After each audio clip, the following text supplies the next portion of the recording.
कल जो है हमने 36वें दोहे तक अरण्य कांड को पढ़ा था और हम इसमें 22वें विराम मास पारायण में चल रहे हैं। आज आगे करते हैं। जातिहीन जन्म महे मुक्त कीन असनार महामंद मन सुख चहसे ऐसे प्रभु विसार।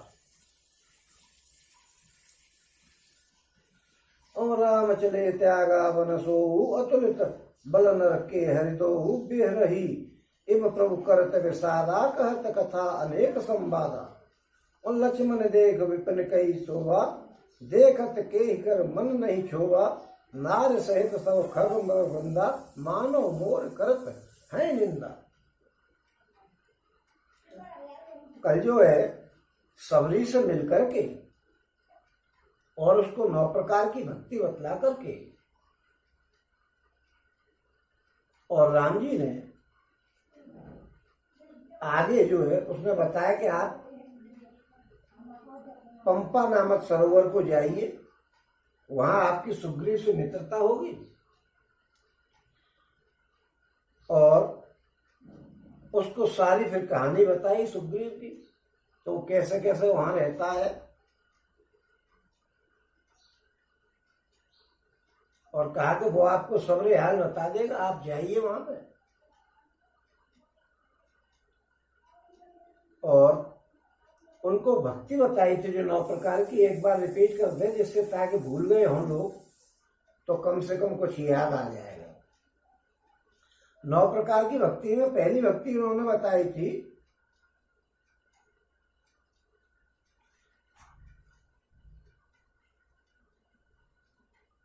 कि पहली भक्ति है संतों का सत्संग। सबसे पहली भक्ति बताई है सत्संग करना।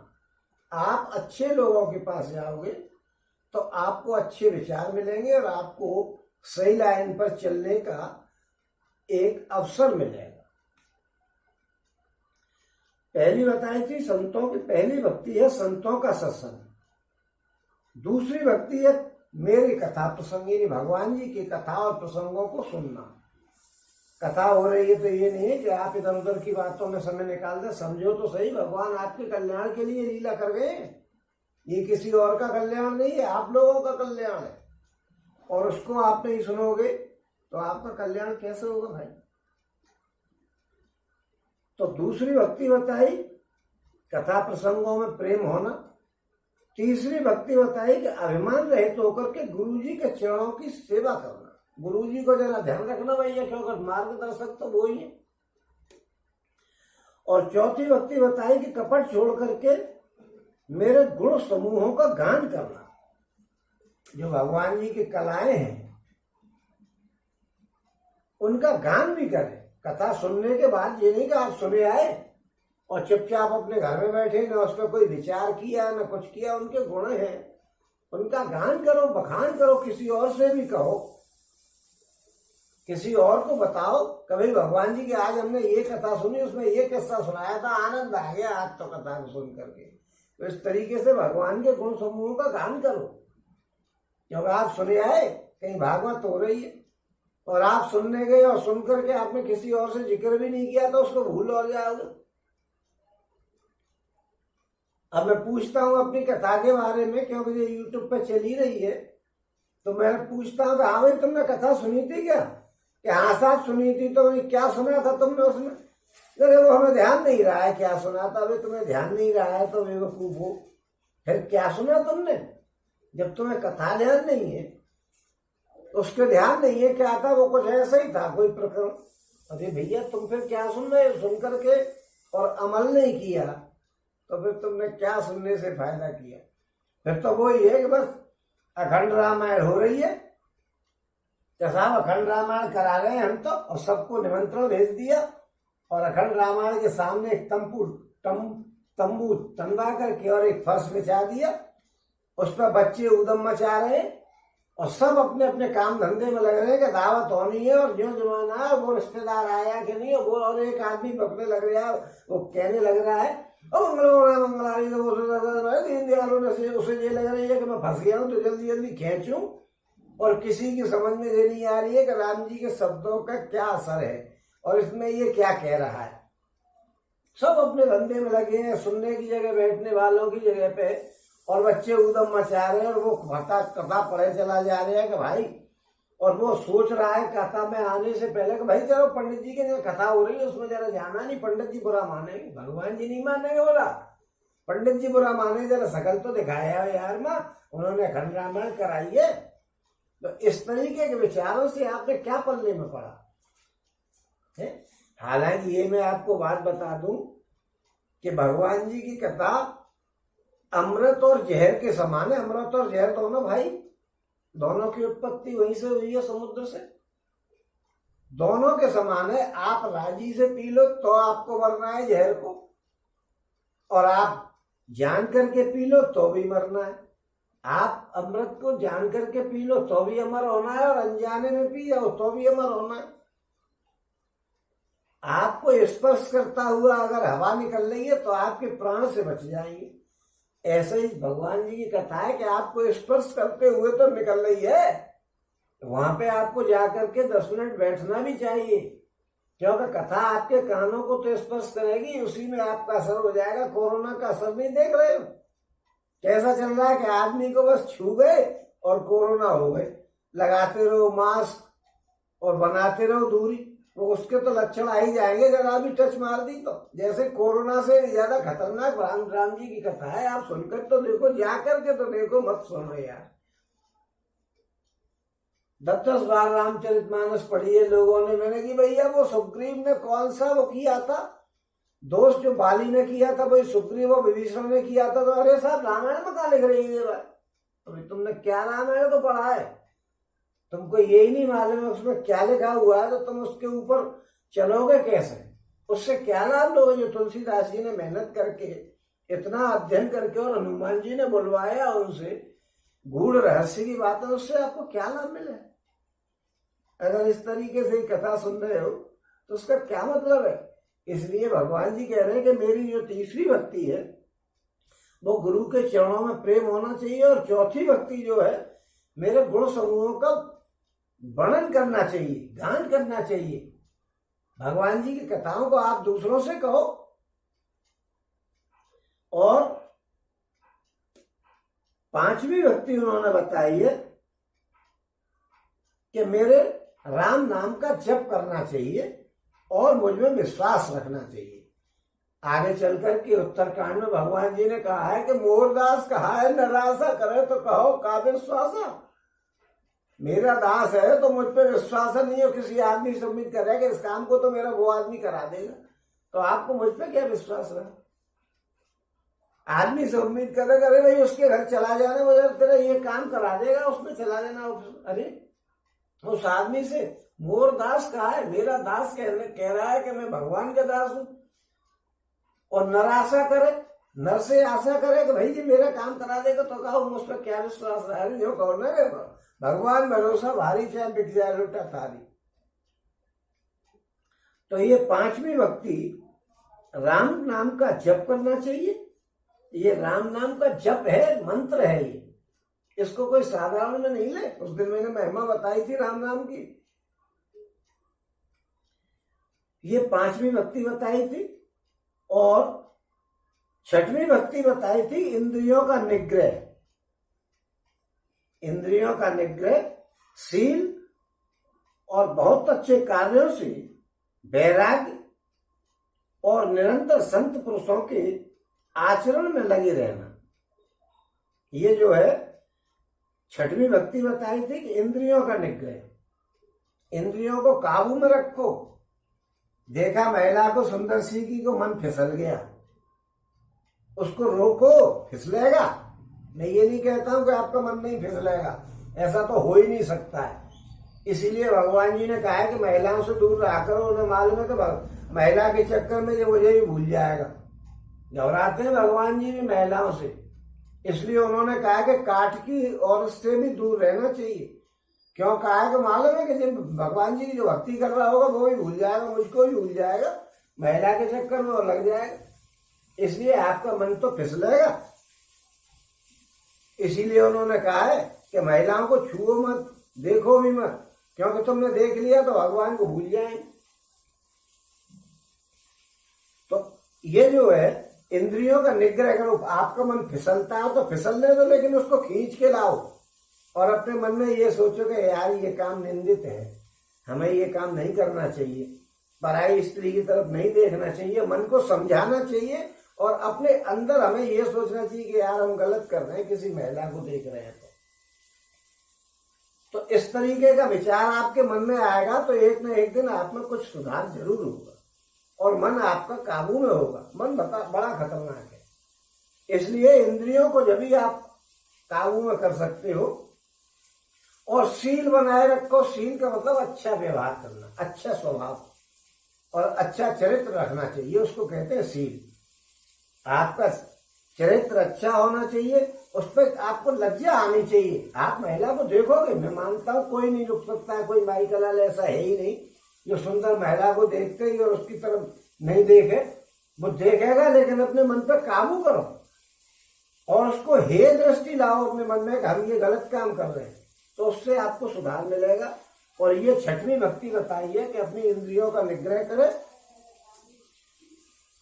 और वैराग्य की तो दुनिया से लगाव कम करे और संत पुरुषों के धर्म का आचरण करे। ये छठवीं भक्ति आपको बताई है। सातवीं भक्ति बताई थी कि पूरी दुनिया को राममय जाने, सिया राम में सब जग जानी, करो प्राण जो जो पानी। और आठवीं भक्ति जो मिल जाए उसी में संतोष कर ले, नहीं मुझे कर ले। आठवीं भक्ति क्या है कि जो मिल गया उसी में ठीक है। आपने 10,000 रुपए महीने कमा लिए तो वही ठीक है। ये मत सोचो कि यार उसको तो इतने रुपए मिलते हैं, मैं 10 ही कमा रहा हूं। फिर उसके लिए आप परेशान होंगे और कष्ट सहेंगे, रुपए मिले या नहीं मिले। रुपए तो वही मिलेंगे जो करे आए, लेकिन आपको कष्ट बहुत होगा और आपके मन की शांति छिन जाएगी। इसलिए सबसे बढ़िया उपाय है कि जो है सो ठीक है। पहले हम 200 कमा रहे थे, अब 10,000 कमा रहे हैं, बहुत है। तो ये आठवीं भक्ति बताई है। और नौवीं भक्ति बताई है कि सरलता और सबके साथ कपट रहित बर्ताव करें। सरलता रखे मन की और सबके साथ कपट रहित व्यवहार करे। ये नहीं कि छल फरेब वगैरह की बातें करे कि इसको यूं कर दो तो ये हो जाएगा और इसमें दिमाग को निकाल दे। सरलता की बातें करे, सीधी सीधी बात के, भैया छल है ही नहीं बातों में। और हृदय में मेरा भरोसा रखे और किसी भी अवस्था में हर्ष और विषाद को करे नहीं। किसी भी अवस्था में हर्ष और विषाद नहीं करे, धैर्य रखे। ये 9 भक्ति कल बताई थी। और इसके बाद सबरी ने कही थी कि आप जो है सुग्रीव के पास चले जाओ और वहां आपकी सुग्रीव से मित्रता हो जाएगी और वो सब आपको हाल बता देगा और सब कथा कह करके भगवान के मुख के दर्शन करके और हृदय में उनके चरण कमलों को धारण कर लिया था उसने सबरी ने। और योग अग्नि के द्वारा वो अपने जीवन को छोड़ गई, खत्म कर गई। और फिर तुलसीदास जी ने कहा है कि जो नीच जाति की और पापों की जन्मभूमि थी, ऐसी स्त्री को भी जिन्होंने मुक्त कर दिया। अरे मंदबुद्धि लोगों, तुम भी ऐसे प्रभु को छोड़ करके और इधर उधर भटक रहे हो, तो फिर कैसा सुख आपको मिलेगा। ओम श्री रामचंद्र जी ने उस वन को भी छोड़ दिया, तो पंचवटी से आगे चले आए थे। ढूंढते ढूंढते बहुत दूर निकल आए थे। वो सीता जी भी जो पंचवटी जो 5 जो पेड़ लगे हुए तो उससे चोरी नहीं हुई, उससे कई किलोमीटर आगे से चोरी हुई थी। वो जो जहाँ स्थान कुटी थी वो पंचवटी से थोड़ा दूर था। 5 जो बट के वृक्ष थे उनसे थोड़ा सा दूर था उनका वो मकान, जो छप्पर अप्पर लगा करके तैयार कर लिया था, उनकी कुटिया। और वहां से वो ढूंढते ढूंढते तो आ ही गए थे, जटायु को बी एंड की तरफ पहुंचा ही आए थे, तो वो बहुत दूर निकले आए थे। तो श्री रामचंद्र जी ने उस वन को भी छोड़ दिया जिसमें सबरी थी और वे आगे चल दिए। तो दोनों भाई अतुलनीय, बलवान और मनुष्यों में सिंह के समान हैं। उनके बराबर अतुलनीय, उनकी तुलना नहीं की जा सकती कि इतना तो उसके बराबर ताकत होगी। जैसे कहते हैं भीम में 10,000 हाथियों का बल था, भगवान जी के बल को कौन बताए। उनकी तुलना नहीं की जा सकती कि इनमें कितना बल है। पलक झपक दी तो गई भैंस पानी में दुनिया की। इतनी ताकत है, वो तो भगवान है, वो चाहे जो कर दे। ओम प्रभु बिरही की तरह विषाद करते हुए अनेकों कहता है और संवाद कहते हैं कि हे लक्ष्मण, जरा वन की शोभा तो देखो, इसे देख करके किसका मन क्षुब्ध नहीं होगा। जिस समय बाहर चल रही हो, ठंडी ठंडी मीठी मीठी सुगंधित हल्की हल्की हवा चल रही हो और बादलों की घटा छा रही हो, तो आप वो वाला गाना कैसे नहीं गाओगे कि आज मौसम बड़ा बेईमान है और बेईमान के साथ तुम्हारी प्रेमिका तुम्हारे साथ नहीं हो, तो आपके हृदय पे क्या बीतेगी। वो वाली एक्टिंग कर रहे हैं भगवान जी इस समय। ओम पक्षी और पशुओं के समूह सभी स्त्री सहित हैं। गम इस बात का है कि पशु और पक्षी सब अपनी अपनी स्त्रियों के सहित है। आज मौसम बड़ा बेईमान है, वो गाना चल रहा है और ये मेरी निंदा कर रहे हैं कि अरे तुम पे तो स्त्री नहीं है, तुम क्या जानो इस सुख को कि पत्नी को साथ लिए घूमने का क्या आनंद है। जिसपे प्रेमिका नहीं है या पत्नी नहीं है तो उसके तो जीवन ही बेकार है। फिर मौसम उसके लिए काय का बढ़िया है। मौसम बढ़िया है, इसी की वो यहाँ पे इशारा कर रहे हैं कि ये मेरी निंदा कर रहे हैं कि तुम पे तो है ही नहीं जो हमको सुख मिला हुआ है। भगवान जी बड़े परेशान चल रहे हैं, बिल्कुल ऐसी लीला कर रहे हैं जैसे वो वास्तव में ही मनुष्य हो।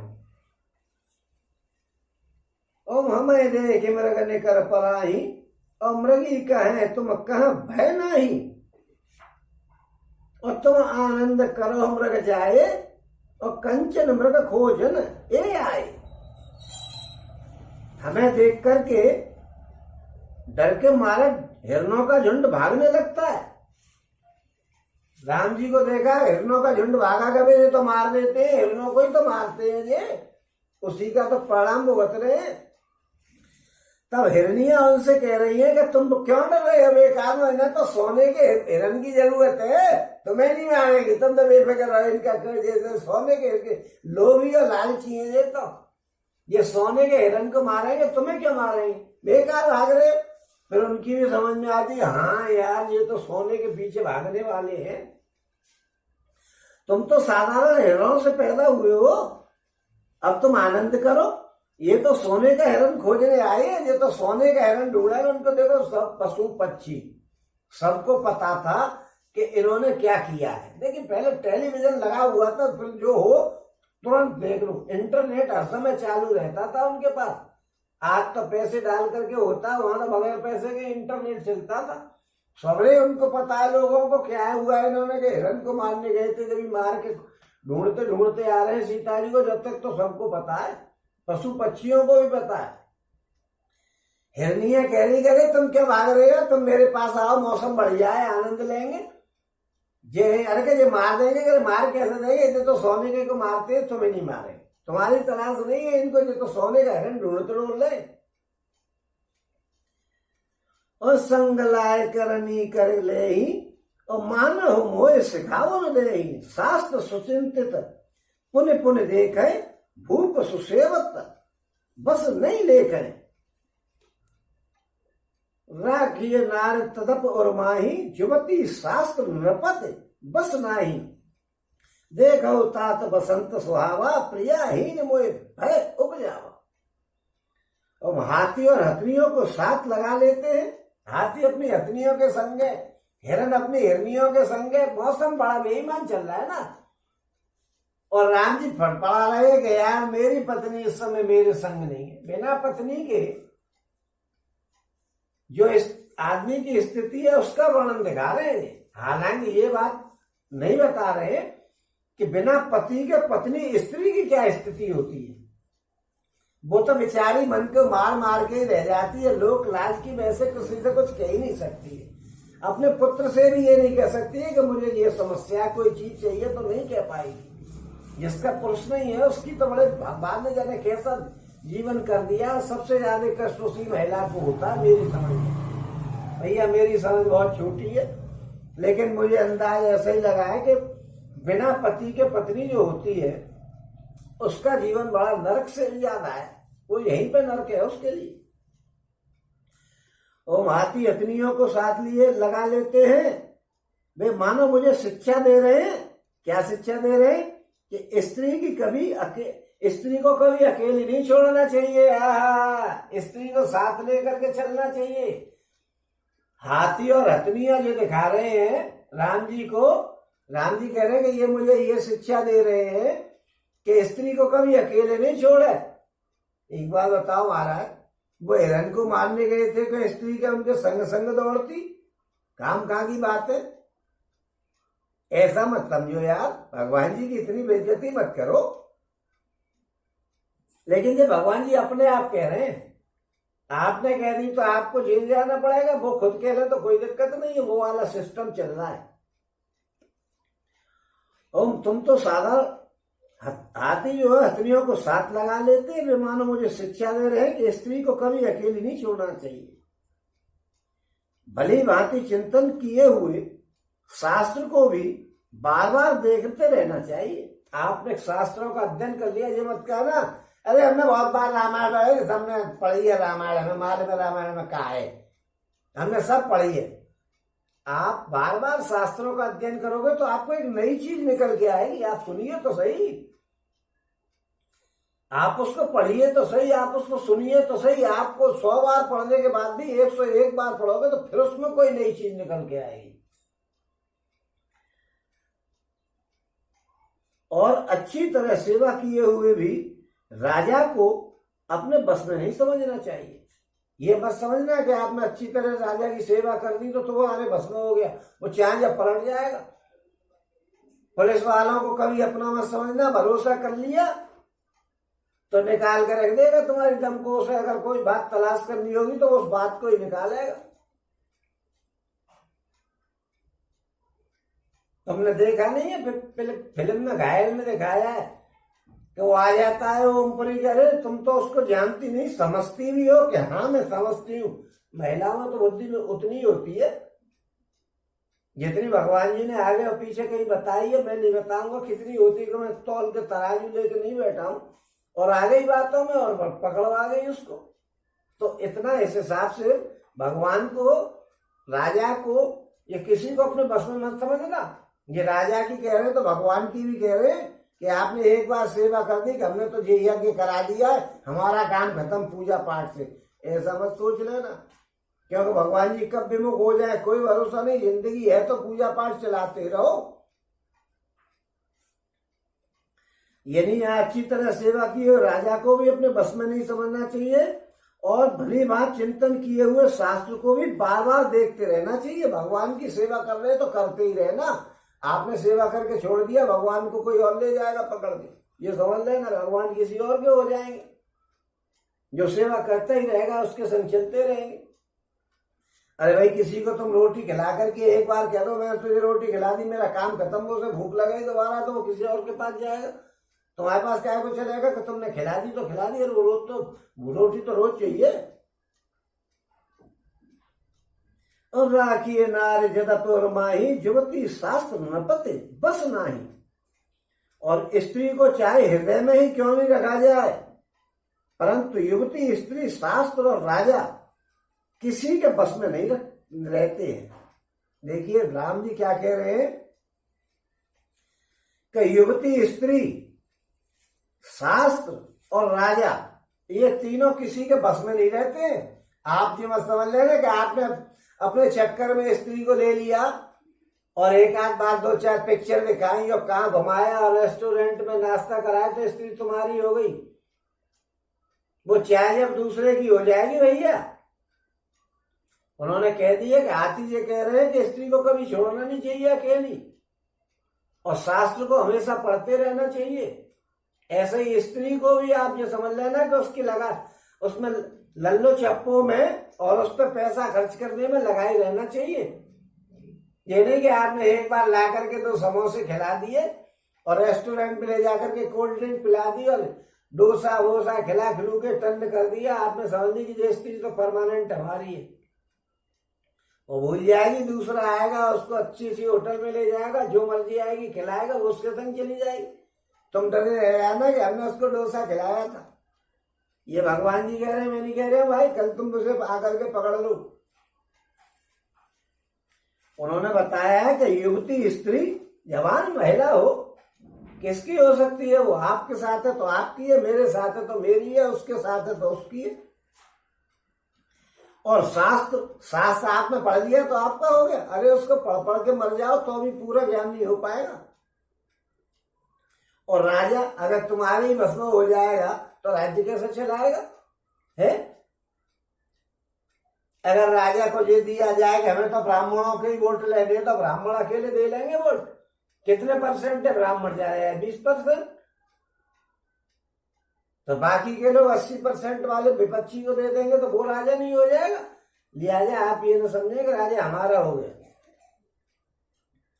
और राम जी कह रहे राखी नारे तदपि उन्माही, स्त्री को चाहे हृदय में ही क्यों नहीं रखा जाए।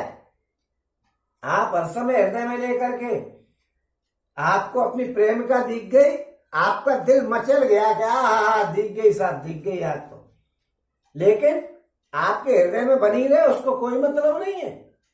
आपके हृदय में बने रहने से उसका कोई हल नहीं होगा। उसको तो जो दूसरा आनंद दिलवाएगा वो उसके साथ चली जाएगी। ये राम जी कह रहे भैया, मैं नहीं कह रहा हूं। काम में ये कहो कि कैसी बात कर रहा है। वो स्त्री को चाहे हृदय में ही क्यों नहीं रखा जाए, परंतु युवती स्त्री शास्त्र और राजा ये किसी के बस में नहीं होते हैं। आप हृदय में लिए घूमते रहो और कहते रहो मेरा प्यार वो है कि मर के भी तुमको जुदा अपनी बाहों से होने नहीं देगा। ये एक अलग बात है कि जुदा बाहों से नहीं होने दे, लेकिन अगर तुमने प्यारी प्यार की सोची तो कई बार है कि भाव में वो किसी और के संग चली जाएगी। वो गाना गाते ही रह जाना कि मैं इस पार तू उस पार, वो उसी पार रह जाएगी। हे तात, इस सुंदर बसंत को तो देखो, प्रिया के बिना मुझको ये भय उत्पन्न कर रहा है। ये बसंत के महीने में कितना मौसम होता है, न तो सर्दी होती है न गर्मी होती है अधिक, और आनंद ही आनंद होता है। चाहे जितना खाओ, चाहे जितना पहनो, घूमो मस्त। और वो भगवान जी को बुरा लग रहा है, भय उत्पन्न करा रहे। क्यों? कि पत्नी नहीं। आपको यहाँ भगवान जी ये दिखा रहे हैं कि आपके साथ आपकी प्रिया होनी चाहिए। आप उसका सम्मान करें, उसको बड़े ख्याल से और इंतजाम से रखें, क्योंकि वो तो रत्न है। आप उसको जिस तरीके से रखेंगे वो आपके पास सुरक्षित रहेगा। आप लापरवाही कर दोगे तो वो उसे कोई और चुरा ले जाएगा। स्त्री एक रत्न है, उसकी कोई जाति नहीं है और कोई उसका धर्म नहीं है। जिसके साथ हो गई, ब्राह्मण से शादी कर ली तो वो पंडितानी हो गई, और किसी शूद्र से शादी कर ली तो वो शूद्राणी हो गई, ठाकुर से शादी कर ली तो वो ठकुरायन हो गई, और वैश्य से शादी कर ली तो वो वैश्य हो गई, वैश्यायन हो गई। इसलिए जो है हृदय में रखने से काम नहीं चले। भगवान जी कह रहे हैं कि ये मुझको जो है भय उत्पन्न कर रहे हैं कि बसंत का महीना अच्छे मौसम से परेशान है भगवान जी, क्योंकि पत्नी नहीं है बेचारों की उनके साथ। बिल्कुल ऐसी एक्टिंग हो रही है जैसे रियल में ही ये पत्नी के वियोग में मारे जा रहे हैं।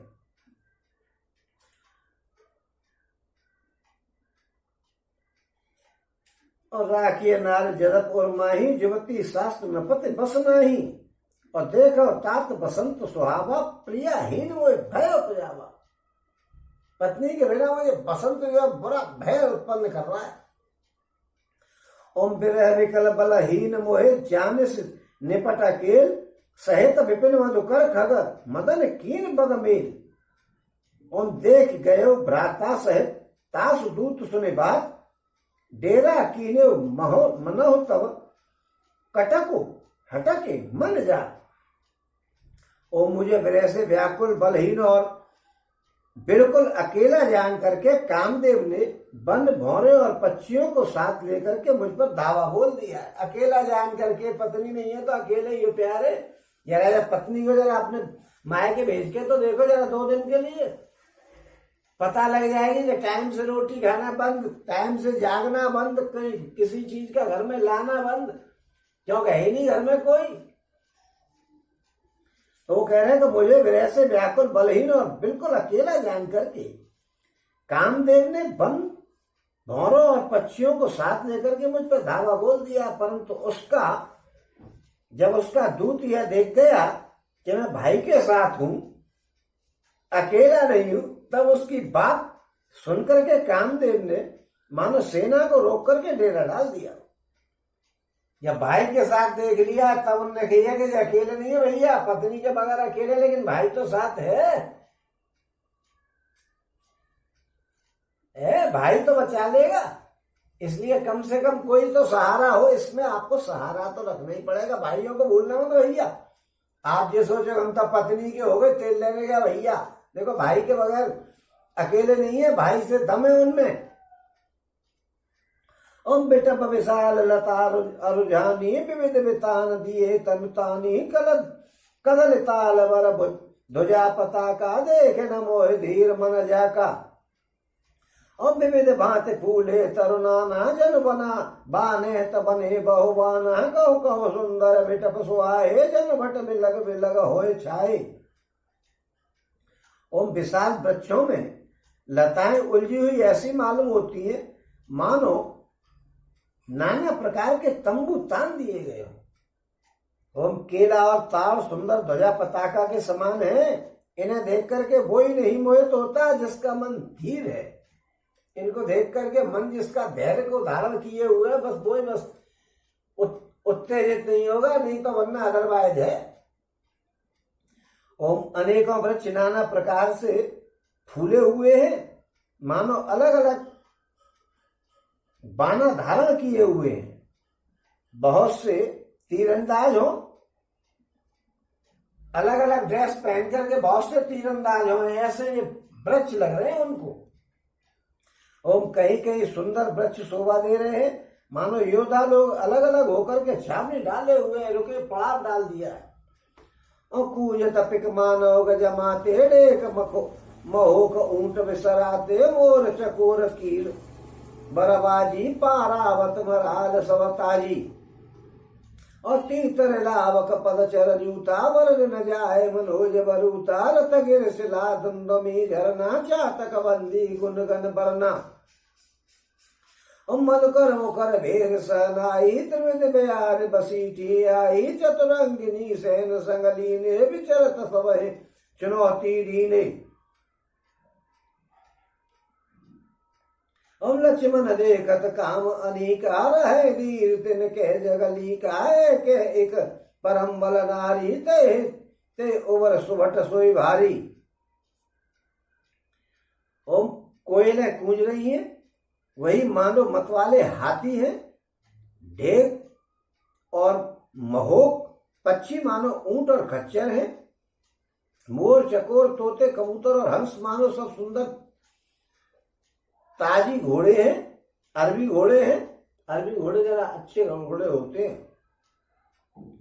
और तीतर और बटेर पैदल सैनिकों के झुंड हैं। कामदेव की सेना का वर्णन नहीं हो सकता है। पर्वतों की शिलाएं, रथ और जल के झरने नगाड़े हैं, पपिये बाट हैं और जो गुण समूह का वर्णन कर रहे हैं। यानी इस समय मौसम बड़ा बेहतरीन हो गया भाई, बरसात का मौसम हो गया ना, बरसात आने वाली है, घटाएं आने लग गई, मानसून आने लग गया, ऐसा मौसम हो गया। सर्दी का बसंत ऋतु, वो बरसात का मौसम चला गया तो बसंत ऋतु आ गई है, अब सर्दी आने वाली है तो बहुत बेहतरीन मौसम हो गया, उसका वर्णन कर रहे हैं भगवान जी।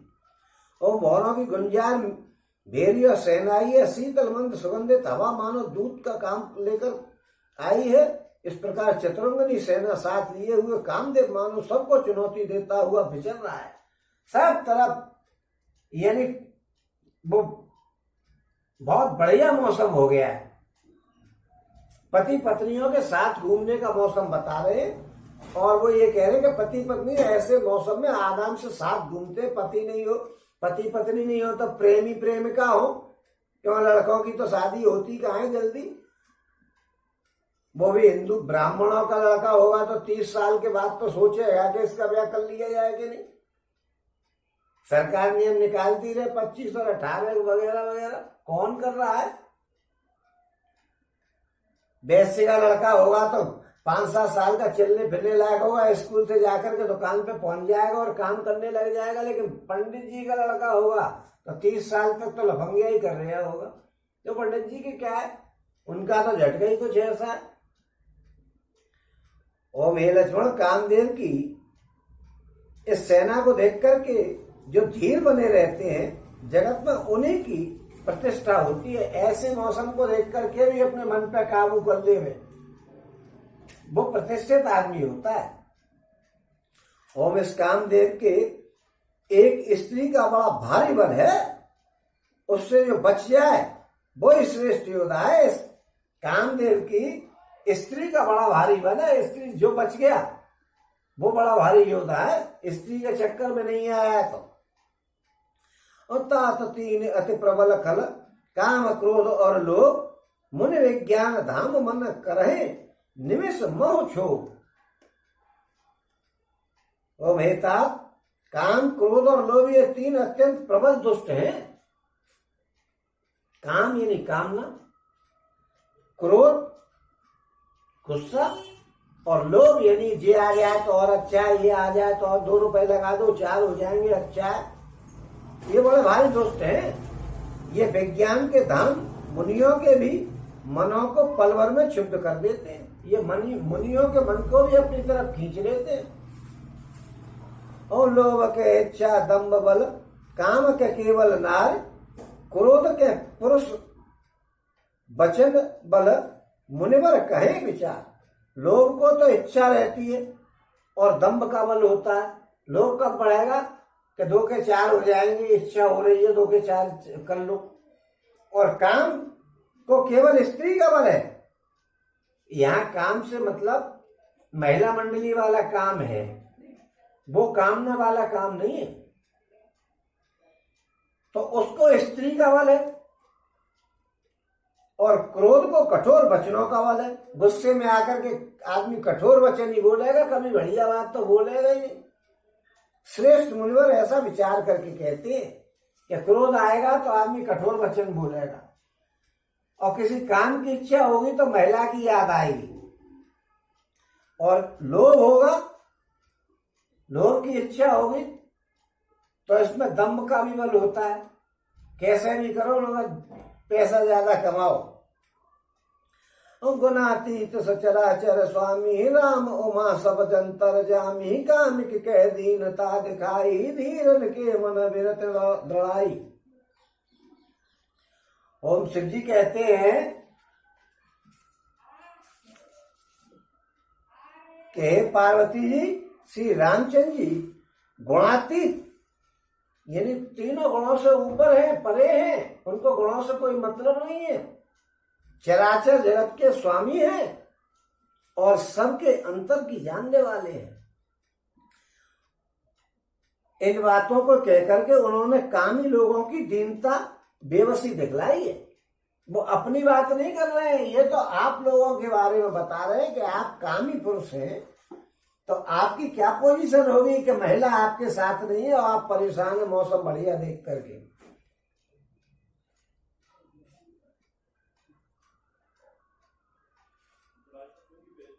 और धीर यानी विवेकी पुरुषों के मन में वैराग्य को दृढ़ किया है उन्होंने। विवेकी पुरुष धैर्य को बार बार ला रहे हैं कि जो धैर्यशील है वही बस सही रहता है। तो ये विवेकी पुरुषों को उन्होंने दृढ़ किया है। क्रोध मनोज लोभ मद माया, छूटे सकल राम की दाया, सो नर इंद्र जाल नहीं भूला, जा पर हो है सुनत अनुकूला। ओम उमा कहो मैं अनुभव अपना, सतहित हरे भजन जगत सब सपना, पुण्य प्रभु गए सरोवर तीरा, पंपा नाम सुभग गंभीरा। ओम काम क्रोध लोभ और माया ये सभी श्री रामचंद्र जी की दया से छूट जाते हैं। काम, क्रोध, लोभ, मोह और माया, ये सब भगवान की कृपा हो गई तो दूर हो जाएंगे आपसे। ओम वो नट जिस पर प्रसन्न होता है, वो मनुष्य इंद्रजाल में भूलता नहीं है। जो भगवान जी जो है, जिस पर प्रसन्न हो जाते हैं, वो इंद्रजाल में फंसता नहीं है। इंद्रजाल कहते हैं माया को। ओम हे उमा, मैं तुम्हें अपना अनुभव बताता हूं कि हरि का भजन ही सत्य है। आप लोग जरा ध्यान रखें भैया, भगवान के भजन में ध्यान लगाएं। जैसे हनुमान जी हमारे ध्यान लगाते रहते, हर समय सीताराम जपते रहते हैं, आपको भी थोड़ा सा ध्यान रखना चाहिए। और यही सत्य है, सारा जगत तो सपना है, झूठा है। और फिर प्रभु श्री रामचंद्र जी पंपा नामक सुंदर और गहरे सरोवर के तीर पर गए। तीर माने किनारे पे गए। उस संत हृदय जस निर्मल बारी, बांधे घाट मनोहर चारी, जहता पिय विविध मृग नीरा, जनोदार ग्रह जांच कबीरा।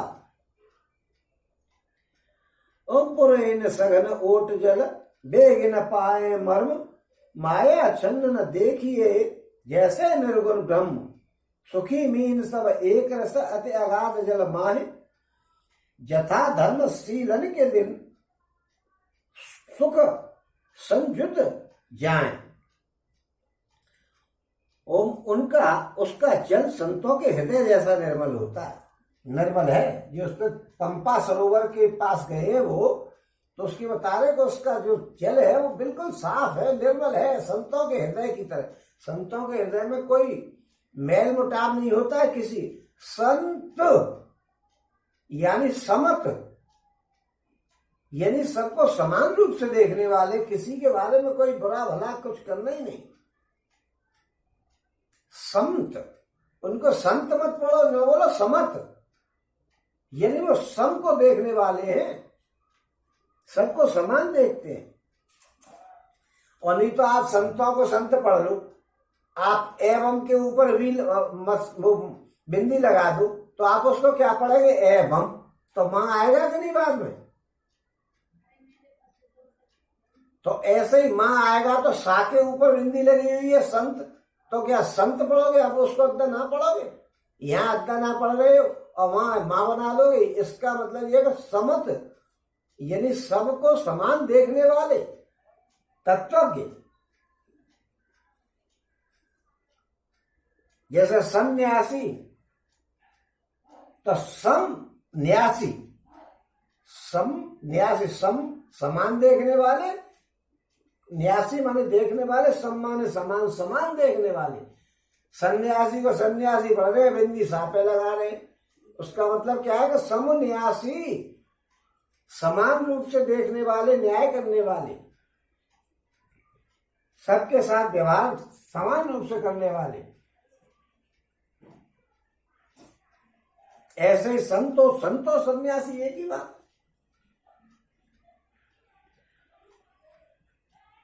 हम कह रहे हैं उसका जल जो है पंपा सरोवर का संतों के हृदय के समान निर्मल है।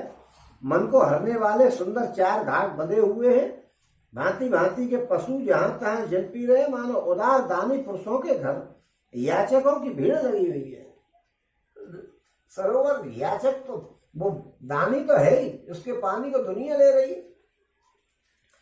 ओम घनी पुरैनो, कमल के पत्तों को कहते हैं पुरैनो, पुरैन की आड़ में जल का जल्दी पता नहीं मिलता है।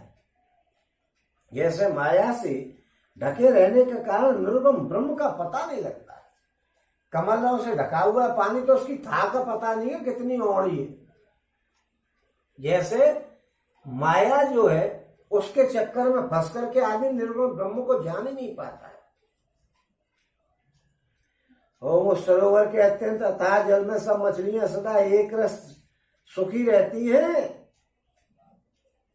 जैसे धर्मशील पुरुषों के सब दिन सुखपूर्वक बीतते हैं। जो धर्मशील पुरुष होगा उसके सब दिन एक से बीतेंगे, न उसको कोई गम होगा न उसको कोई खुशी होगी। ओम विकसे सरसिज नाना रंगा मधुर मुखुर गुंजत बहु रंगा बोलत जल कुक्कुट कलहंसा प्रभु विलोक जन करत प्रशंसा। ओम चक्रवाक वक खग समुदायी देखत बनय बरन्ने जाई सुंदर खग गण गिरा सुहाई जात पतिक जन लेत बुलाई। ओम उसमें रंग बिरंगे कमल खिले हुए हैं, बहुत से भौरे मधुर स्वर से गुंजार कर रहे हैं, जल के मुर्गे और राजहंस बोल रहे हैं, मानो प्रभु को देख करके उनकी प्रशंसा कर रहे हो। ओम चक्रवाक बगुले और पक्षियों का समुदाय देखते ही बनता है, उसका वर्णन नहीं किया जा सकता है। सुंदर पक्षियों की बोली बड़ी सुहावनी लग रही है, मानो जाते हुए पथिकों को बुलाए लेती हो, यानी अपनी ओर खींच रही हो। ताल समीप मुनि निग्रह चाहे चौदिश कानन बिटप सुहाए चंपक बकुल कदम्ब तमाला पाटल पनस पराल रसाला और नव पल्लव कुश मित तरुदाना चंचलीक पटलीक रगाना शीतल मंद सुगंध सुबाहु संतत वह मनोहर बाहु। कहू कहू कुहू कुहू कोकिल धुन करही सुन रब सरस ध्यान मुनि टरही। फल भारन नमि बेटप सब रहे भूमि राय परोपकारी पुरुष जिम नवय सुसंपत्ति पाए। उस झील यानी पंपा सरोवर के समीप मुनियों के आश्रम बने हुए, ये पंपा सरोवर का वर्णन किया जा रहा है। ओम इसके चारों ओर वन के सुंदर वृक्ष हैं, चंपा मौलगिरी कदम तमाल पाटल कटहल और ढाक और आम, बहुत प्रकार के वृक्ष नए नए पत्तों और पुष्पों से युक्त हैं, जिन पर भौरों के समूह गुंजार कर रहे हैं। स्वभाव से ही शीतल मंद सुगंधित एवं मन को हरने वाली हवा सदा बहती रहती है। ओम कोयलें कूकू का शब्द कर रही है, उनकी रसीली बोली सुनकर के मुनियों का भी ध्यान छूट जाता है। फलों के बोझ से झुक करके सारे वृक्ष पृथ्वी के पास आ लगे हैं, जैसे परोपकारी पुरुष बड़ी संपत्ति पाकर के और झुक जाता है। देखिए, संपत्ति पाकर के परोपकारी पुरुष झुकता है और नंगा वो चलने लग जाता है। ओ देख राम तिरुचिर तलावा मंजन कीन परम सुख पावा देखी सुंदर तरवर छाया बैठे अनुज सहित रघुराया। और तह पुन सकल देव मुनि आए स्तुति करने जे ध्यान सिराए बैठे परम प्रसन्न कृपाला कहत अनुज सन कथा रसाला। और बिरहवंत भगवंत देखी नारद मन भा सोच विशेषी मोर साप करे अंगीकारा सहत राम नाना दुख भारा। ओम श्री रामचंद्र जी ने अत्यंत सुंदर तालाब देख करके वहां पे स्नान किया और परम सुख पाया। परम सुख उसको कहते हैं जिसका कोई वर्णन नहीं किया जा सकता कि कितना सुंदर, उससे अच्छी बात कोई होती नहीं है। यदि परम यदि टॉप ऑफ द बॉटम कह दूं, चलो कोई बात नहीं, ये भी सबसे टॉप की चीज। और एक सुंदर उत्तम वृक्ष की छाया देख करके श्री रघुनाथ जी छोटे भाई लक्ष्मण जी सहित वहां बैठ गए। फिर वहां सब देवता और मुनि आए और स्तुति करके अपने अपने धाम को चले गए। जहां भी देखते हैं भगवान जी को मुनि वगैरह फौरन आते ध्यान रख रहे हैं कि ये किधर जा रहे हैं, कहीं ऐसा नहीं होगा खिसक के अयोध्या भाग जाए और अपने काम को छोड़ जाए। देवता बहुत चालू है, उन्होंने देखा कि भगवान जी किधर चल रहे, कहीं ऐसा नहीं हो कि ये निकल ले पतली गली से ड्रामा करके कि मेरी पत्नी करके और सीधे पहुंच जाए लेके पत्नी को वहां से। राम जी कोई वो थोड़े तो ढूंढ थोड़े ही रहे थे, वो तो ड्रामा कर रहे थे कि मैं उसको इस बहाने से मारना है। देवताओं के मन में शंका थी कि कहीं निकल नहीं जाए, हर समय उनको देखते ही रहते थे और देख करके स्तुति करी, मक्खनबाजी करी और चले गए। चले चलो प्यारे इसी रास्ते पे, आगे जाके मिलेगा आपको सब कुछ, वही मरवाना है हमको। ओम कृपालु श्री रामचंद्र जी परम प्रसन्न बैठे हुए छोटे भाई लक्ष्मण जी से रसीली कथाएं कह रहे। ओम भगवान को विरह युक्त देख करके नारद जी के मन में विशेष रूप से सोच हुआ, ये नारद जी बड़े खतरनाक आदमी है, किसी के भी घर में आग लगवा दे कोई भरोसा नहीं। और उन्होंने अपने मन में विचार किया कि मेरे ही साथ को स्वीकार करके श्री राम जी नाना प्रकार के दुखों का भार सह रहे हैं। ओम ऐसे प्रभु बिलो कहूं जाए पुण्य न बने अवसर आई है विचार नारद कर बीना गए जहां प्रभु सुख आसीना अगावत रामचरित मृदुबानी प्रेम सहित बहुभात बकानी करत दंड बतलिए उठाई राखे बहुत बार उरलाई स्वागत पूछ निकट बैठारे लक्ष्मण सादर चरण पखारे और नाना विधि विनती करे प्रभु प्रसन्न जिए जान नारद बोले वचन तब तब जोर सरोर हो पान। और नारद जी ने सोचा कि यार मेरे हिसाब को अंगीकार करके और बड़े बड़े दुख पा रहे हैं ये तो। और प्रभु को जाकर के देखूं तो सही के सीरियस मूड में वो वाला गाना गा रहे हैं कि तुम गुस्से में लगती हो और हंसी, तो ये दुखी होकर के चेहरा कैसा होता है उस वाली बात को कह रहे हैं। गुस्से में नहीं है वो, चेहरा दुखी होकर के कैसे इनकी मूर्ति बनी हुई है उसके दर्शन करें हम। और फिर ऐसा अवसर कहां मिलेगा कि ये कभी सीरियस होने की एक्टिंग करे। और यह विचार करके नारद जी हाथ में बीड़ा लिए हुए वहां गए जहां प्रभु सुखपूर्वक बैठे हुए थे। और वे कोमल वाणी से प्रेम के साथ बहुत ही प्रकार से बखान बखान करके रामचरित्र का गान कर रहे थे। ओम दंडवत करते हुए देख करके श्री रामचंद्र जी ने नारद जी को उठा लिया और बहुत देर तक हृदय से लगाए रखा करे यार पहले ही तो ये एक्टिंग करने का मौका दिया, छाती से लगा लिया राम जी ने नारद जी को। कितना प्रेम है, क्या समझ रहे हो नारद जी को? इतना प्रेम कहीं नारद जी से भगवान जी कर रहे कि किसी और से कर सकते हैं। लेकिन इसका क्या फल है आपको मालूम है कुछ? इतना महत्व नारद जी को क्यों दिया गया? इसका कोई कारण है आपके पास? नहीं है कारण। क्यों? क्या आपका ध्यान मन में सोचने में लग रहा है कि क्यों दे रहे हैं ना? अरे भाई नारद जी क्या थे और क्या हो गए? इसमें सत्संग की महिमा है। नारद जी का जो जीवन चक्र वो है, चक्र जो है उसमें क्या है कि संतों की महिमा है। मैं आपको बता ही देता हूं थोड़ा सा। वैसे तो सब लोग जानते ही हैं, लेकिन रामायण को पढ़ने से ये मतलब नहीं कि आप ज्ञाता हो गए। सबको जानते हुए भी फिर दोबारा सुनो और सुनते रहो कि नारद जी एक दासी के पुत्र थे। और वो जो दासी थी वो संतों की सेवा किया करती थी। एक बार संत कहीं जा रहे थे तो संतों का क्या डेरा पड़ गया तो पड़ गया।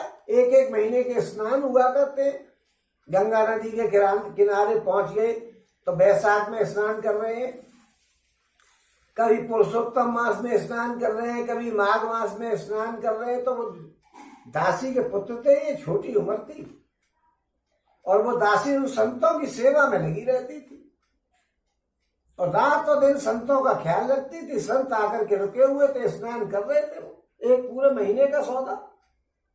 कभी कभी ऐसा भी होता है 2 महीने लगातार हो जाते। जैसे पहले 1 साल पहले बैसाख के महीने से लगा हुआ ही और लौट का महीना आ गया था तो 2 महीने स्नान हो गए। तो वो उनकी सेवा किया करती थी और नारद जी अपनी मां का सहयोग किया करते थे और कोई साधन था नहीं। तो जो झूठन बचती थी उसको उनकी मां और नारद जी दोनों खा लिया करते। संतों की झूठन, यार ध्यान रखना भाई साहब, आप संतों की झूठन को खा करके उनके जीवन कट रहा था। जब महीना पूरा हो गया, संत लोग चले गए तो उनकी मां जो है, अब छोटा बच्चा विशेष प्रेम करती थी। अब संतों का जूठन खाने से और नारद जी की बुद्धि में शुद्धता आ गई। अब वो भगवान जी का भजन करने के लिए चल दिए। मां ने कहा कि नहीं बेटा तू अभी मत जा, मेरा तो तू ही सहारा है, क्यों संत तो हैजगौन हो गए। बोले ये क्या समस्या है कि नहीं भाई, जैसे आपने देखा ही होगा भोले बाबा के नाटक में कि तारकासुर ने कह दी कि देवताओं का भाग हम लेंगे तो उसके खुद के लड़के ही धार्मिक हो गए, क्योंकि जैसा खाएगा अन्न वैसा बनेगा मन। संतों का झूठा खा खा करके नारद जी के दिमाग में घुस गई कि मुझे तो भगवान की पूजा करनी। मैया ने रोका कि अरे बेटे क्या कर रहे हैं, मेरा सहारा तू है। तो मैया उनको थोड़ी सी बुरी सी लगने लगी कि ये मेरे मार्ग में बाधा हो रही है। खैर अब माँ तो माँ है भाई, माँ का हृदय वो तोड़ नहीं पाए। कुछ साल वो माँ के साथ रहे, बड़ा ये सोचते रहे कि ये कब मरे। और एक दिन उसकी माँ को, बड़ी बूढ़ी तो थी, अंधेरे में नहीं दिखा होगा, पैर पड़ गया होगा सांप पे और सांप ने उन्हें काट लिया और वो मर गई। तो नारद जी बड़े खुश हुए कि चलो भगवान, मेरी माँ से पीछा छूटा, अब मैं भगवान का भजन करूंगा। भगवान जी का भजन करने में वो लग गए। रातों दिन भजन, रातों दिन भजन, रातों दिन भजन, भजन करते रहे। जब बहुत सालों तक वो भजन करते रहे तो उनके हृदय में भगवान जी आ गए। और हृदय में भगवान जी आ गए तो वो हृदय में भगवान जी के दर्शन करके मगन हो गए। और जब मगन हो गए तो भगवान जी ने वो अपना स्वरूप छिपा लिया। देखिए ये महिमा क्या है कि संतों का झूठा खाने से चल रही है व्यवस्था। मां नारद जी का जो इतना बड़ा सम्मान हो रहा है देवताओं की मंडली में, वो केवल संतों के झूठे खाने से हो रही है। और नारद जी के मन में से वो भगवान जी की मूर्ति भगवान ने हटा ली तो नारद जी फड़फड़ाए कि मैं तो प्रत्यक्ष में देखना चाहता हूं भगवान को। तो भगवान जी ने कहा कि अभी तुम्हारे अशुभ कर्म जो है बाकी है, अभी आप दोबारा से भगवान जी की इतनी आसानी से और दर्शन नहीं कर पाओगे। देखिए ऐसा होता है, अशुभ कर्म का मतलब ये है कि आपके अगर कर्म बाकी है तो आपको उनको भोगना पड़ेगा। अगर कर्म बाकी नहीं रहेंगे जब ही आप भगवान से मिलोगे। ऐसा समझो कि जैसे साइकिल के पंचर हो गया तो उस पंक्चर को जोड़ने के लिए वो टुकड़ा जो छीला जाता है तो पंक्चर की जगह को घिसा जाता है, ट्यूब को वो घिसा इसलिए नहीं जाता है कि उसको घिस करके वो अच्छा करना है, उसकी गंदगी को साफ किया जाता है कि उसमें धूल का कण लगा नहीं रह जाए। और फिर उस टुकड़े को घिसा जाता है, साइकिल के जो पंक्चर चिपकाया जाएगा, दोनों को घिस करके उसकी धूल साफ की जाती है। इसी प्रकार आप लोगों को कष्ट दे दे करके और आपके कर्मों का भुगतान पूरा कराया जाता है। आपको दुखों से कभी नाखुश नहीं होना चाहिए, आराम से झेलना चाहिए। ये नहीं सोचना चाहिए कि हे भगवान मुझे बचाना, ये कष्ट आ गया है। भगवान बचा लेंगे तो फिर भुगतना पड़ेगा। भगवान की क्या है, वो तो बचा देंगे लेकिन अगला जन्म तैयार है, फिर लेना पड़ेगा। और जब आप कष्टों से दूर हो जाओगे, सारे कर्मों का बंधन छूट जाएगा, जैसे ट्यूब पे से और उस टुकड़े पे से धूल हट जाती है तो बड़े आराम से भगवान में चिपक जाओगे। तो फिर आप भगवान का रूप हो जाओगे, आपको किसी प्रकार का कोई कष्ट ही नहीं होगा। तो ऐसे ही आपके कष्टों को दूर करने का ये विधान बताया गया है। तो ऐसे ही उनके कष्ट, भगवान जी ने कहा कि नारद जी अभी आपके कुछ कर्म बाकी हैं। जैसे नारद जी के तरीके से ही प्रहलाद ने भी ये कही थी कि मैं तो भगवान जी अब आपकी भक्ति चाहता हूँ और मुक्ति चाहता हूँ। तो उन्होंने कह दी अभी ठहरो, पहले 50,000 साल तक तुम राज्य करो, अभी कर्मों का तो पूरा करो, कर्मों का लेखा जोखा होना पड़ता है। ऐसे ही आपने देखा था कि भीष्म पितामह को इच्छा मृत्यु थी लेकिन उनके कर्म बाकी थे, क्योंकि उन्होंने सावड़ को फेंक दिया था भाले की नोक से, तो वो जाकर के बेर के पेड़ पर अटक गई थी तो उसका खून उसमें घुस गई थी वो बेर के कांटे, तो वो खून टपका के मरी थी। ऐसे भीष्म पितामह को भी तीरों की सैया पर लटकवा दिए थे ब्याज लगा करके, ब्याज लग जाती। मैंने उस दिन मांडव्य ऋषि का कहानी तुम्हें बता ही दिया।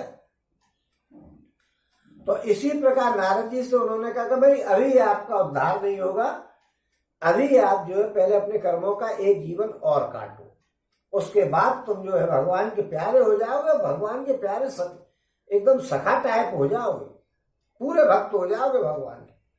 तो नारद जी ने उन्होंने अपना जीवन काटा और बाद में वो ब्रह्मा जी के पुत्र बने। और आज भगवान की वजह से भगवान, वो नारद जी के कारण ही भगवान जी ने जन्म लिया, उनके वचनों को किया। क्योंकि नारद जी जो है भटक नहीं जाए, वचनों को इसलिए किया कि ये तो बात अब बताई गई थी पिछले उसमें कि नारद जी जो है शादी करना चाहते थे, तो भगवान ने सोचा कि गलत रास्ते पर चले जाएंगे, इसलिए वो जो है वो विधान तो हम बता ही चुके हैं। तो ये नारद जी का जीवन जो आया, और इतना नारद जी का ध्यान है कि पूरे चाहे जिस देवता की फौरन कर देते हैं इधर की उधर, और मरवाते रहते हैं और कराते रहते हैं कल्याण। जैसे दक्ष के जो है 10,000 पुत्रों को उन्होंने मरवा दिया, फिर 1,000 और हुए तो उनको भी मरवा दिया। तो ऐसे काम किया करते हैं। इनकी इतनी पकड़ क्यों है? इसकी जड़ कहाँ है? आप समझिए, संतों की सेवा और उनकी झूठन खाने से हुआ है। आप भी संतों की सेवा जरूर करा करें, वैसे आपकी मर्जी है, आप क्या करेंगे ये भगवान ही जाने। लेकिन ये नारद जी इस स्थिति पे पहुंचे संतों की सेवा करके और उनका झूठा खा करके। तो नारद जी का आज इसलिए वो है। ओम नारद जी ने बहुत प्रकार से विनती करके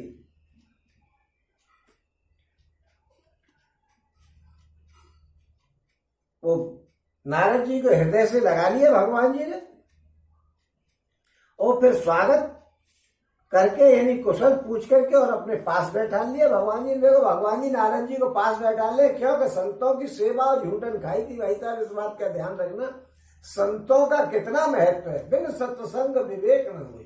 पहली भक्ति संतों का संग बताइए, भगवान जी राम जी के मुंह से सुनवाइए।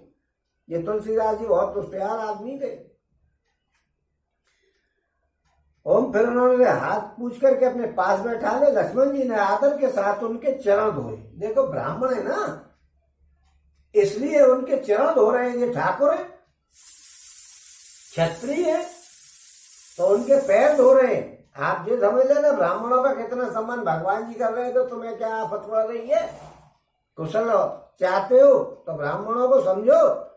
अगर आपको पार्टी में आना है, नेतागिरी करनी है और राज्य चलाना है, तो ब्राह्मणों को समझो। एक बार मायावती ने ब्राह्मणों को समझा तो राज्य कर गई।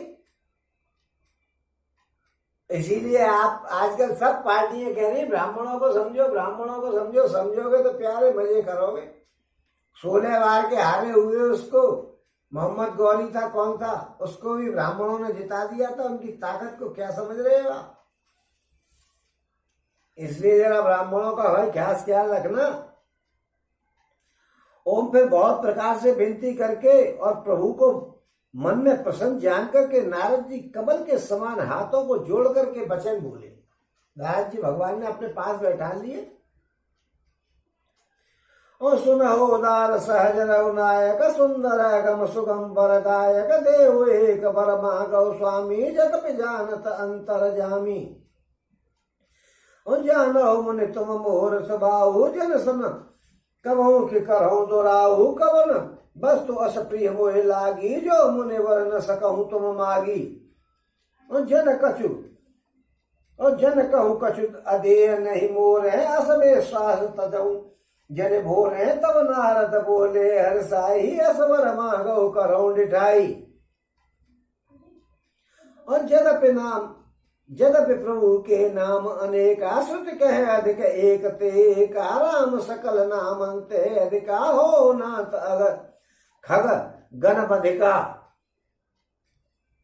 ओम राम जी से हाथ जोड़ करके नारद जी बोले, हे स्वामी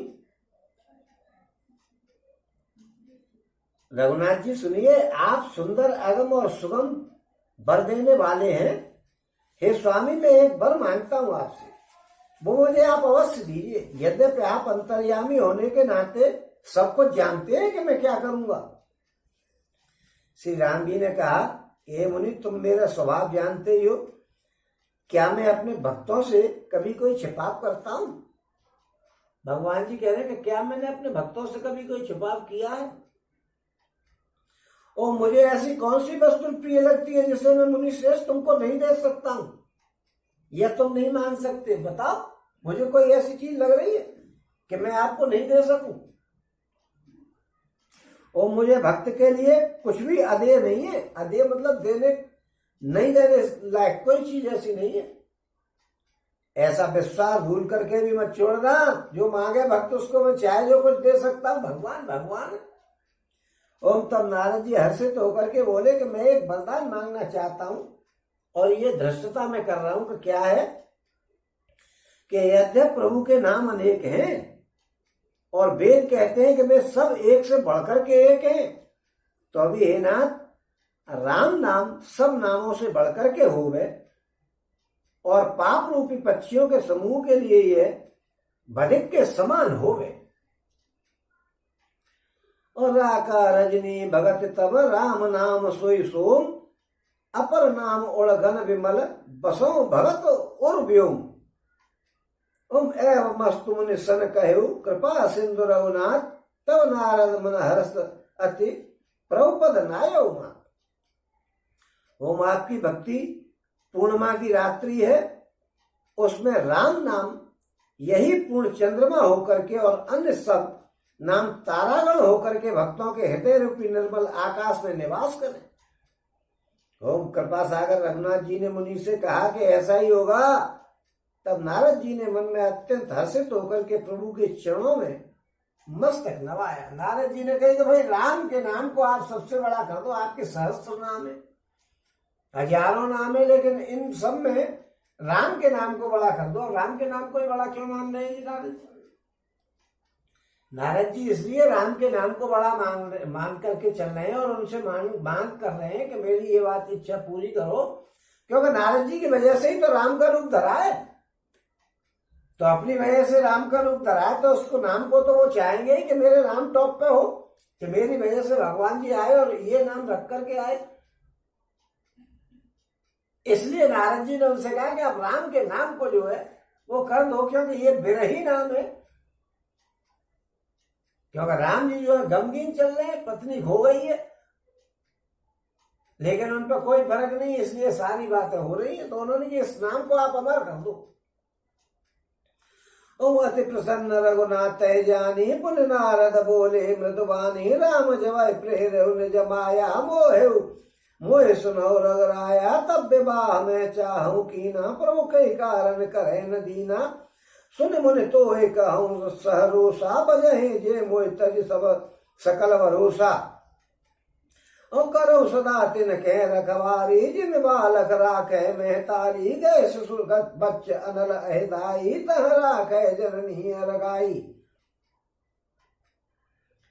ओम श्री रघुनाथ जी को अत्यंत प्रसन्न जान करके नारद जी फिर कोमल वाणी से बोले कि हे राम जी, हे रघुनाथ जी सुनिए, जब आपने अपनी माया को प्रेरित करके मुझे मोहित किया था तब मैं विवाह करना चाहता था। हे प्रभु, आपने मुझे किस कारण से विवाह नहीं करने दिया? आज ये बता दो, तुम तो ढोल ही रहे हो, मुझे ये बता दो कि तुमने मुझे क्यों नहीं करने दिया था विवाह? प्रभु बोले कि हे मुनि सुनो, मैं तुम्हें हर्ष के साथ कहता हूं कि जो समस्त आशा भरोसा छोड़ करके केवल मुझको ही बचते हैं, मैं सदा उनकी वैसे ही रखवाली करता हूं जैसे बालक की रखवाली मां करती है उसकी। पिताजी नहीं करते हैं भैया, ये ध्यान रखना। भगवान जी ने मां का उदाहरण दिया है कि मां रखवाली करती है बच्चे की, क्योंकि 24 घंटे घर में तो वही रहती है। बाप तो गया सवेरे का, शाम को आएगा, लेकिन मां उसकी रखवाली करती है। पेशाब कर दिया तो मां गीले में सो रही है, आदमी तो दूर सो जाएगा कि तू ही संभाल इसको, उसने तो बस पैदा कर दिया, काम खत्म, लेकिन मां उसको झेल रही है। और छोटा बच्चा जब दौड़ करके आग और सांप को पकड़ने जाता है तो वहां माता उसे अलग करके और बचा लेती है। छोटा बच्चा आग की तरफ भागेगा तो मां उसको रोकेगी, बाप तो अपने काम में लग रहा होगा। ओम प्रोण भय ते सुत परमाता प्रीति करे नहीं पाछिलवाता मोरे प्रोण तनय समस ज्ञानी बालक सुत समता समानी। ओम सियाना हो जाने पर उस पुत्र पर माता प्रेम तो करती है, परंतु पिछली बात नहीं रखती है। जब छोटा बच्चा होता है तो विशेष प्रेम होता है, और जब जवान हो जाता है तो प्रेम तो करती है, लेकिन वो पिछली बात जैसी नहीं होती है। अर्थात मात्र प्राण शिशु की तरह फिर उसको बचाने की चिंता नहीं करती है, क्योंकि वो फिर माता पर निर्भर नहीं रहता है और अपनी रक्षा अपने आप करने लायक हो जाता है। और ज्ञानी मेरे प्रौढ़ पुरुष के समान है। ज्ञानी जो पुरुष है वो मेरे जवान लड़के हैं। जैसे माता का जवान लड़का हो जाए तो माता समझ लेती है अपनी रक्षा अपने आप कर लेगा, कोई दिक्कत नहीं है। बच्चा छोटा होता है तो माँ उसको रक्षा खुद करती है। ऐसे ही भगवान जी कह रहे हैं कि जो मेरे भक्त हैं ज्ञानी हो गए तो वो फिर मेरे जवान लड़के हैं कि अपनी रक्षा अपने आप कर लेंगे। और अपने बल का मान न करने वाला सेवक मेरे शिशु पुत्र के समान है। जो अपनी रक्षा खुद नहीं कर पाए वो मेरा बच्चा है, छोटा बच्चे के समान, जैसे माता के लिए बच्चा होता है उसके समान। और जन है मोर बल निज बलता ही तो एक काम क्रोध रिपुआही है विचार पंडित मोय बजही पायो ज्ञान भगत नहीं तजही। और मेरे सेवक को केवल मेरा ही भरोसा रहता है और उसे अपना बल, ज्ञानी को अपना बल होता है, पर काम क्रोध रूपी शत्रु तो दोनों के लिए ही होते। ऐसा विचार करके पंडित जन का मतलब होता है बुद्धिमान लोग, मुझको ही भजते हैं। वे ज्ञान प्राप्त होने पर भी भक्ति को छोड़ते नहीं है। क्योंकि भक्त के शत्रुओं को मारने की जिम्मेदारी मुझ पर ही रहती है, क्योंकि वो मेरे परायण होकर के मेरा ही बल मानता है। परंतु अपने बल को मानने वाले ज्ञानी के शत्रुओं का नाश करने की जिम्मेदारी मुझ पर नहीं रहती। जो अपने बल पर चल रहा है उसकी जिम्मेदारी मेरे ऊपर नहीं है, लेकिन जो बच्चा है उसकी जिम्मेदारी पूरी मेरी है। और वे ज्ञान प्राप्त होने पर भी भक्ति को नहीं छोड़ते बुद्धिमान लोग। काम क्रोध लोभ आदि मद प्रबल मोह के धार तिनमें अति दारुण दुखद माया रूपी नार।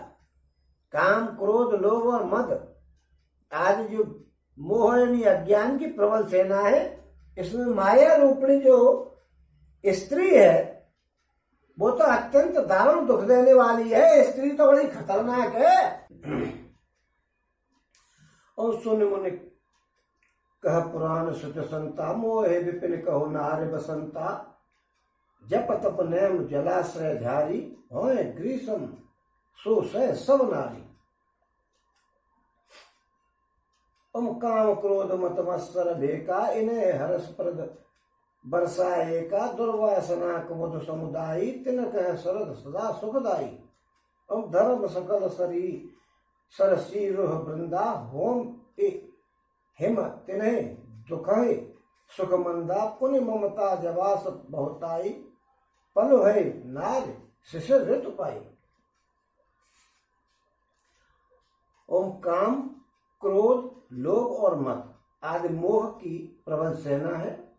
इसमें माया रूपणी स्त्री तो अत्यंत दारुण दुख देने वाली है।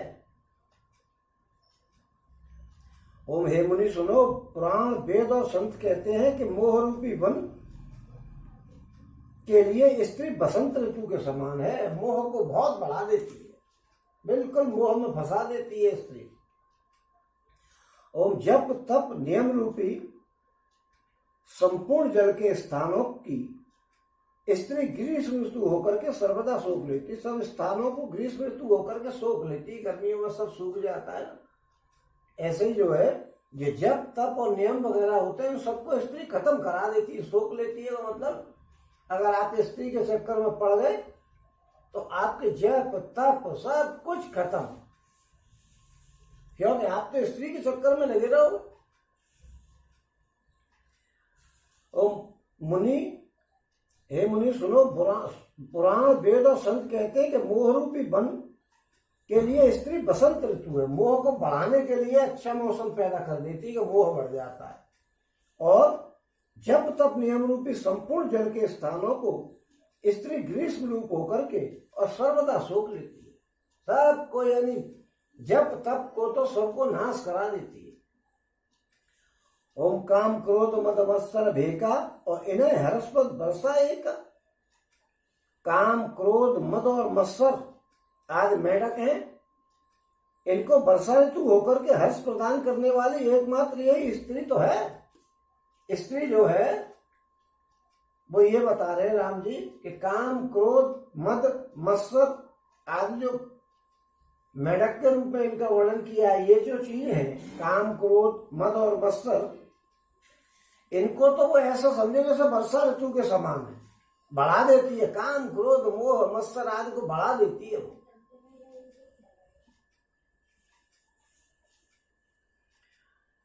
और बुरी वासनाएं कुमुदों के समूह है, उनको सदैव सुख देने वाली यह शरद ऋतु हो जाती है। शरद ऋतु में जैसे कुमुदों के समूह फलते हैं, इसी प्रकार जो है वो जो है उनको भी बढ़ाने वाली होती, उनके लिए शरद ऋतु हो जाती है। यानी काम, कुमुदों, बुरी वासनाओं को बढ़ा देती है। स्त्री क्या करती है कि काम, क्रोध, मद, मोह, मत्सर इस सब को बढ़ा देती है और बुरी वासनाओं को तो और बढ़ा देती है। सब बुरे बुरे कामों में लगा देती है। भला काम तो कोई स्त्री करने ही नहीं देती है। आपका मन बस स्त्री से लग जाए, उसके बाद तो आपका फिर दी एंड है, ये समझ लेना। इसलिए भाई साहब, स्त्री से दूर रहना।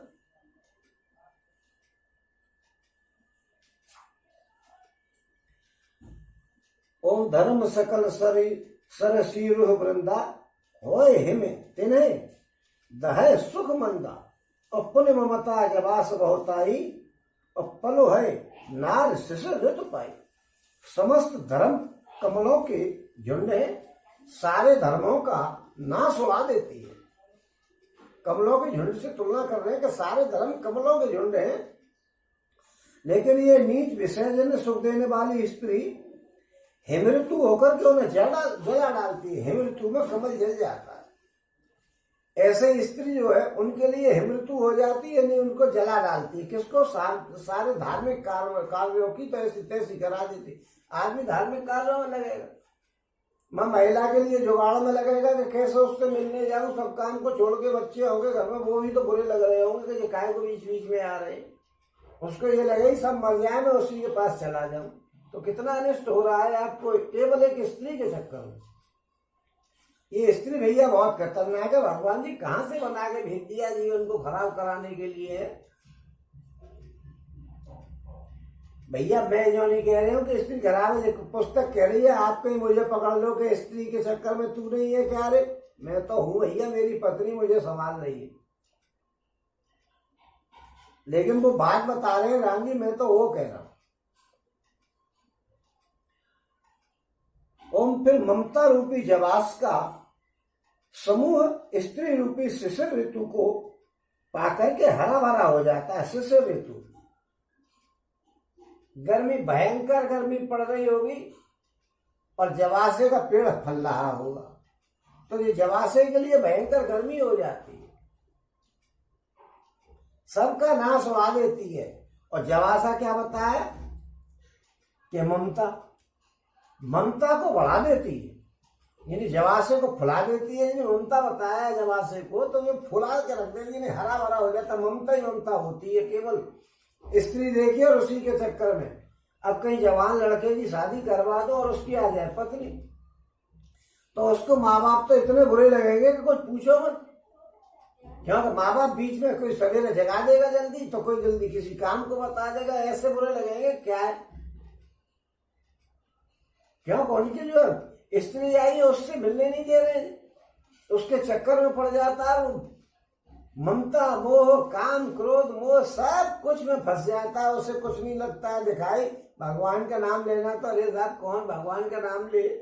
स्त्री के चक्कर में पड़ने वाले की नाम लेकर के देख लो, पता लग जाएगी। खड़े भले ही हो जाना भगवान जी के नाम के आगे, भगवान जी की मूर्ति के आगे खड़े भले ही हो जाओ। भगवान का जो है चिंतन नहीं कर सकते हो।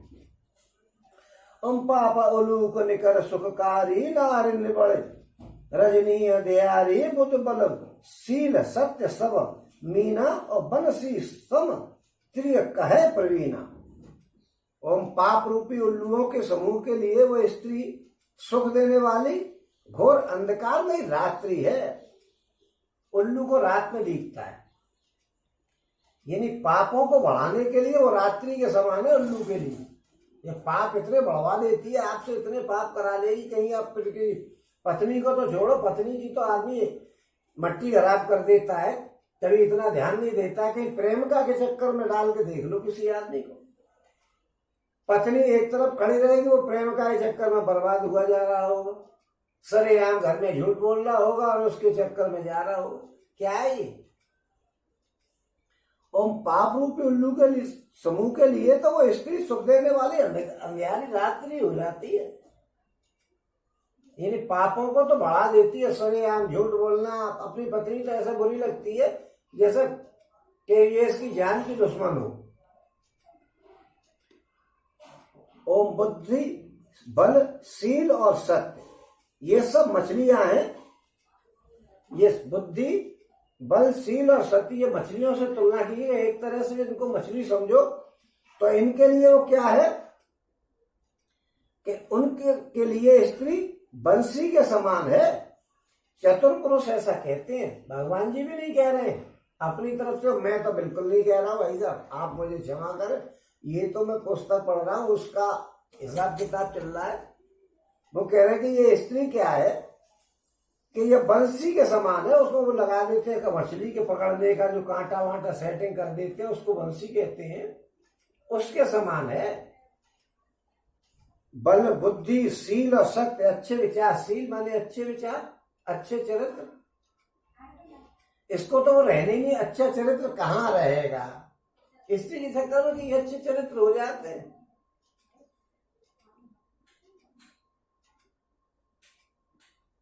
अवगुण मूल शूल प्रद, प्रमदा सब दुख कान, ताते कीन निवारण, मुनि में यह जिय जान। ओम युवती स्त्री असुरों की मूल पीड़ा देने वाली और सब दुखों की खान है, इसलिए मैंने हे मुनि जी में ऐसा जान करके तुमको विवाह करने से रोक दिया था।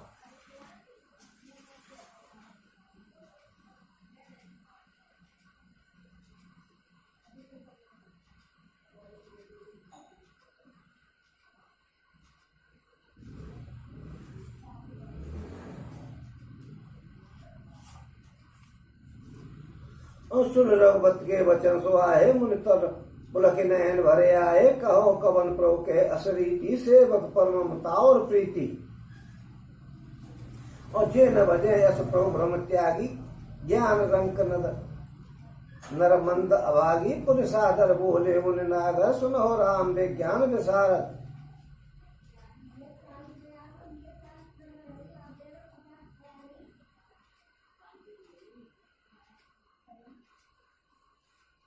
ओम श्री रघुनाथ जी के सुंदर वचन सुनकर के मुनि का शरीर पुलकित हो गया, नेत्र भरे आए।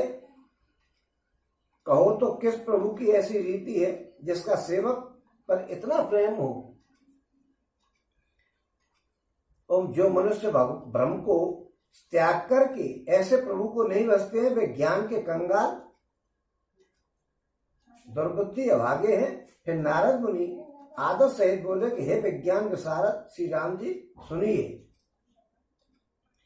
और संतन के लक्षण रघुवीरा, कहो नाथ भव भंजन वीरा, सुन मुनि संतन के गुण कहूं, और जिनते मैं उनके बस रहे हूं। ओम हे रघुनाथ जी, इस जन्म मरण के भय का नाश करने वाले हे मेरे नाथ, अब आप कृपा करके संतों के लक्षण कहिएगा। हे मुनि, राम जी ने कहा कि हे मुनि सुनो, मैं संतों के गुणों को कहता हूं जिनके कारण मैं उनके बस में रहता हूं।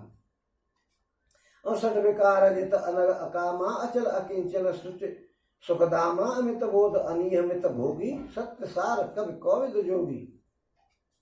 सावधान मानद मद हीना, धर्म धीर धीर धर्म गति प्रबल प्रवीणा। वे संत जो हैं, 6 विकारों को, कौन कौन से 6 विकार होते? काम, क्रोध, लोभ, मोह और मत्सर, मद और मत्सर, ये 6 विकारों को जीत लेते हैं।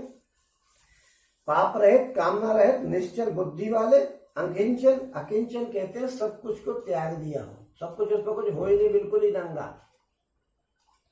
और बाहर भीतर से पवित्र, सुख के धाम, असीम ज्ञानवान, इच्छा रहित, मिताहारी, सत्यनिष्ठ, कवि, विद्वान, योगी, सावधान, दूसरों को मान देने वाले, अभिमान रहित, धैर्यवान, धर्म के ज्ञान और आचरण में अत्यंत निपुण, गुनाहगार, गुनागार संसार दुख रहित विगत संदेह तज मम चरण सरोज प्रिय तिन कहूं देह न गे। और गुणों के घर संसार के दुखों से रहित और संदेहों से सर्वदा छूटे हुए हैं।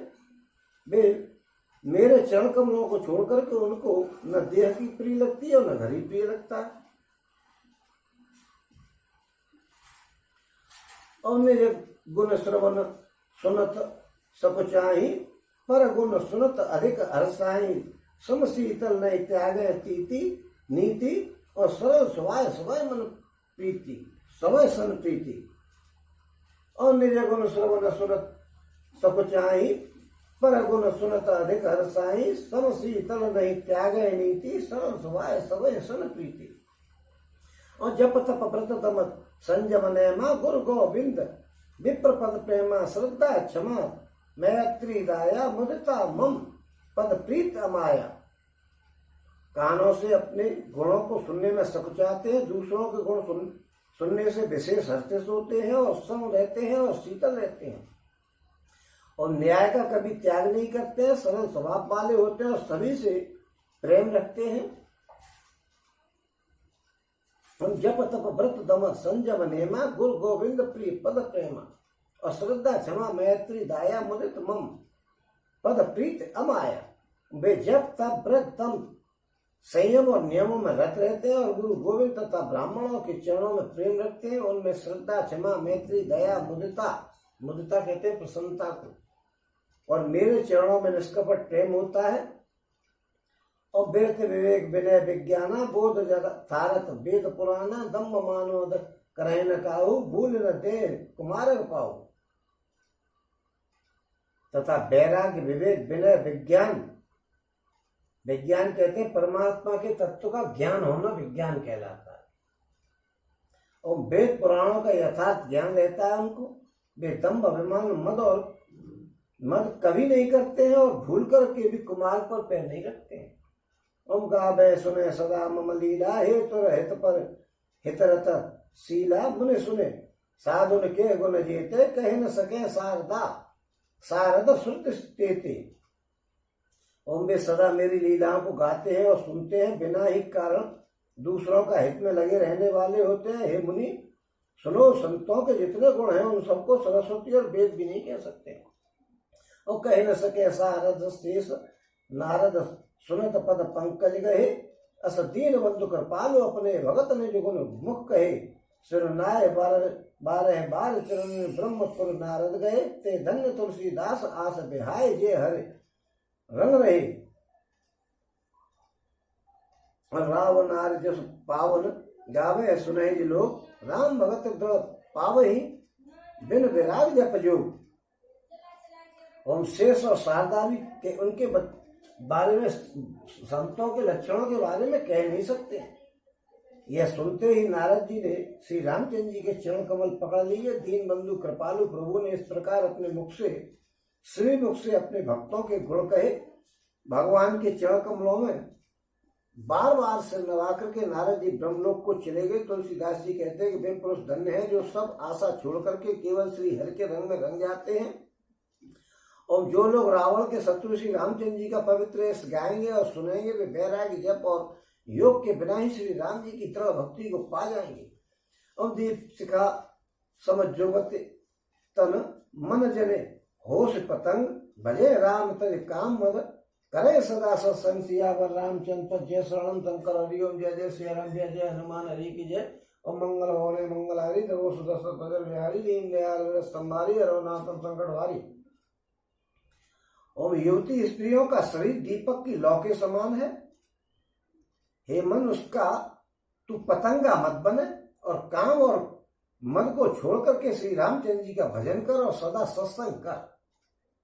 और यहाँ पे आकर के मास पुराण 22वां विश्राम इस श्रीमद रामचरितमानस सकल कलुष विध्वंस ने तृतीय सोपान समाप्त कलयुग के संपूर्ण पापों को विध्वंस करने वाले श्री रामचरितमानस का यह तीसरा सोपान समाप्त हुआ। यानी